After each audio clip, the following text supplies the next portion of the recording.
સુરત શહેરમાં કુલ 213 જંકશન ઉપર સિગ્નલનું અમલીકરણ કરવામાં આવી રહ્યું છે.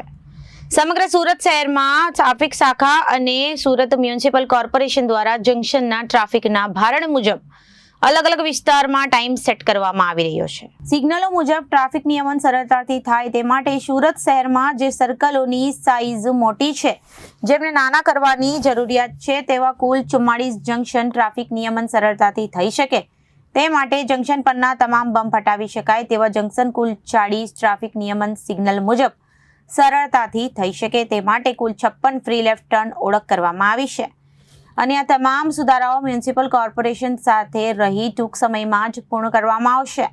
સાથે સાથે એન્જિનિયરિંગ દ્રષ્ટિએ સુધારા વધારા કરી શકાય તે માટે સમગ્ર સુરત શહેરમાં વધારાના કટબંધ કરવાથી જરૂરિયાત હોય આનું એનાલિસિસ પણ હાથ ધરવામાં આવ્યું છે. સુરતની જનતામાં લેન્ડ ડિસિપ્લિન પ્રસ્થાપિત કરવા માટે હાલમાં સુરત શહેર ટ્રાફિક શાખા દ્વારાના ઉપયોગથી તેમજ જે સાઈડમાં જવાના છે તે સાઈડ બાબતે સાઇન એજીસ લગાવવા તે પણ સુરત મ્યુનિસિપલ કોર્પોરેશનને દિશા નિર્દેશ કરાતા સાઇન એજીસની યાદી પણ તૈયાર કરી અને અમલીકરણ કરવા માટે જાણ કરવામાં આવી છે.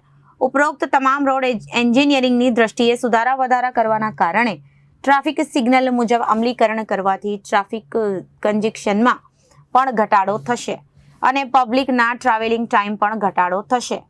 Reporter Arvind Rathod, Janadesh news, Surat.